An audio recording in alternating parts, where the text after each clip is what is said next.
Your general opinion? Asperger's is a bit like social dyslexia. It's a bit like if you're in a city where the traffic lights system all of a sudden changes, so that the red means green and green means stop, and you have to calculate what you're interacting with people. If I was talking about something familiar that I know a lot about, I can talk to people and they wouldn't really be talking back to me. I could tell them things. And that gets rid of that kind of social dyslexia, because you're not then listening to people. It's not a social conversation.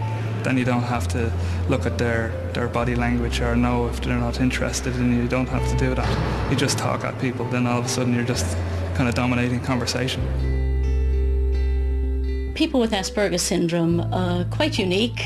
It includes people that have significant difficulties in social relationships. The way their brain is wired really doesn't give them the opportunity to connect the information that they see and that they've observed over the years so that they can be effective in having good social relationships. So they tend to be clumsy and awkward socially.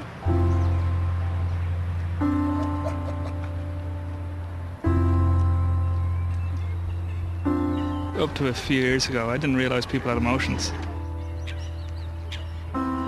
It's not something I considered. It's not even something that I knew I should consider. It was like being blind to it. People just thought I was eccentric, just that's Dave. It was a very kind of superficial type of world I interacted in.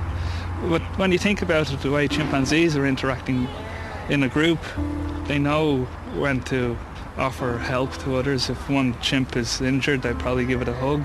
Or if they put out their hand, they know waving around the hand gives them oranges now or bananas or whatever. See, a person with Asperger's lives on the physical level. If they can see, touch, measure, that's what's real to them. Whereas emotions are invisible, you cannot see them. So we don't consider that or don't know that they're there to be considered. David, can you tell us the kinds of problems that you've had or the difficulties that you had that you'd like some support with? Well, essentially the thing with Asperger's is it's difficult to make friends. You don't really feel familiarity for people. There's only a few people who I've known very well, maybe over several years, that they don't actually feel awkward in their presence. Do you think that might have something to do with the difficulty that people with Asperger's have in predicting?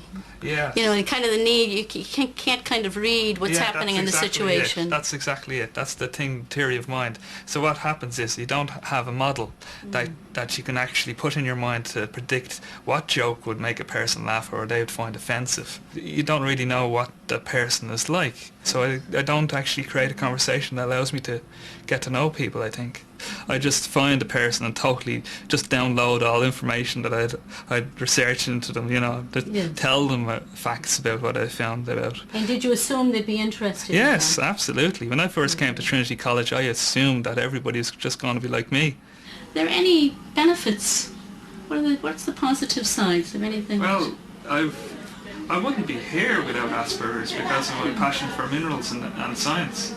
That had brought me to Trinity to study geology, and it's something that I really enjoy. I stopped comparing myself to other people and trying to compete and simulate or try to be like other people. I just accepted myself as being an Aspie. That's what we call ourselves, So I just compared myself to other Aspies.